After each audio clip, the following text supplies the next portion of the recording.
മന്ത്രി സൂചിപ്പിച്ചതുപോലെ തന്നെയാണ് ഈ കാര്യത്തിൽ ഒരുപാട് രാഷ്ട്രീയ പ്രവർത്തകർ ഇടപെട്ടിട്ടുണ്ട്.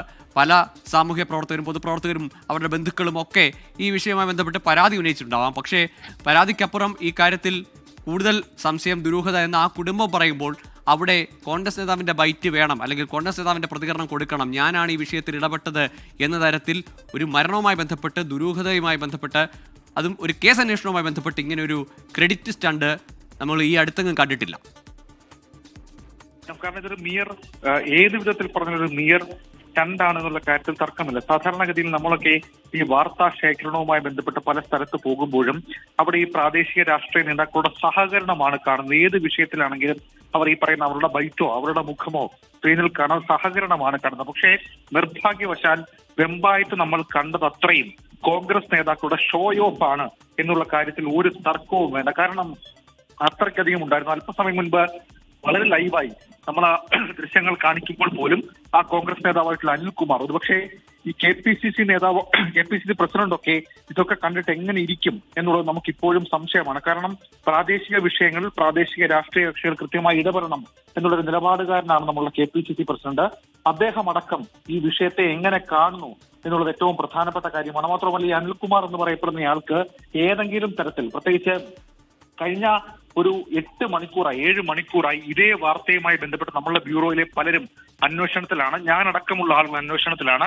അവിടെ അടക്കം നമുക്ക് ഏതെങ്കിലും തരത്തിൽ കോൺഗ്രസ് നേതാക്കളുടെ അല്ലെങ്കിൽ കോൺഗ്രസ് പാർട്ടിയുടെ ഇടപെടലൊന്നും കാണാൻ കഴിഞ്ഞിട്ടില്ല. പകരം ആ ബന്ധുക്കളുടെയും ആ സുഹൃത്തിന്റെ വെളിപ്പെടുത്തലിന്റെ അടിസ്ഥാനത്തിൽ ആ ബന്ധുക്കളുടെ ചില സംശയങ്ങൾ മാത്രമാണ് ഇതിൽ നിർണായകമായത്.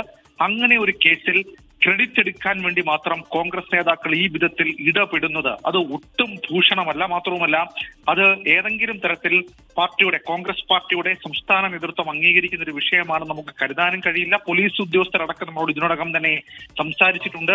അങ്ങനെ ഒരു ഇടപെടൽ, പ്രത്യേകിച്ച് അവിടെ കയ്യേറ്റ ശ്രമം നടന്നിട്ടുണ്ട് എന്ന് പ്രാദേശികമായി പോലീസിന് ചില വിവരങ്ങൾ, പ്രത്യേകിച്ച് ഇന്റലിജൻസിനും സ്പെഷ്യൽ ബ്രാഞ്ചിനും ലഭിച്ചിട്ടുണ്ട്. സ്വാഭാവികമായി നമുക്ക് ഏതെങ്കിലും തരത്തിൽ ഈ വിഷയത്തിൽ അങ്ങനെ ഒരു നുണ പറയേണ്ട കാര്യമില്ല. പക്ഷേ ഒരു 18-കാരന്റെ മരണവുമായി ബന്ധപ്പെട്ട് നാളെ വലിയ ടൈറ്റിലിൽ പോകേണ്ട, നാളെ വലിയ വാർത്തയാകേണ്ട, ആ സത്യം പുറത്തു വരേണ്ട, DNA പരിശോധനാ ഫലമടക്കം പോലീസ് കാത്തിരിക്കേണ്ട ഒരു വാർത്ത സംപ്രേഷണം ചെയ്യാൻ പോകുമ്പോൾ അതിന്റെ ക്രെഡിറ്റിന് വേണ്ടി കോൺഗ്രസ് പാർട്ടി ഇങ്ങനെ തർക്കിച്ചിട്ടുണ്ടെങ്കിൽ അത് സ്വാഭാവികമായും ഒരു രാഷ്ട്രീയ അപജയം എന്ന രീതിയിൽ നമുക്ക് കണക്കാക്കേണ്ടി വരും. കാരണം പ്രാദേശികമാണെങ്കിൽ കൂടി അക്കാര്യത്തെ തിരുത്താൻ കോൺഗ്രസിന്റെ സംസ്ഥാന നേതൃത്വത്തിന് കഴിഞ്ഞിട്ടില്ലെങ്കിൽ അതൊരു അപജയം തന്നെയാണ്. കാരണം അത്രമാത്രം മെറിറ്റുള്ളൊരു വാർത്തയാണ്. കുടുംബത്തിന് അക്കാര്യത്തിൽ ആരോപണമുള്ളതാണ്, പോലീസിന് സംശയമുള്ളതാണ്, പോലീസിന്റെ കസ്റ്റഡിയിൽ അതുമായി ബന്ധപ്പെട്ട ഒരാളുള്ളൊരു കേസാണ്. ആ കേസിലാണ് കോൺഗ്രസ് നേതാക്കൾ, നമ്മൾ ആദ്യം ആ സ്പോട്ടിലേക്ക് എത്തുന്നുണ്ട്. 24 ആ വിവരം ആദ്യം കിട്ടി. നമ്മൾ ആ പരാതിയുടെ അടിസ്ഥാനത്തിൽ ആദ്യം ആ സ്പോട്ടിലേക്ക് എത്തി നമ്മളെ തടസ്സപ്പെടുത്തുന്നു എന്ന് പറയുന്നത് സ്വാഭാവികമായും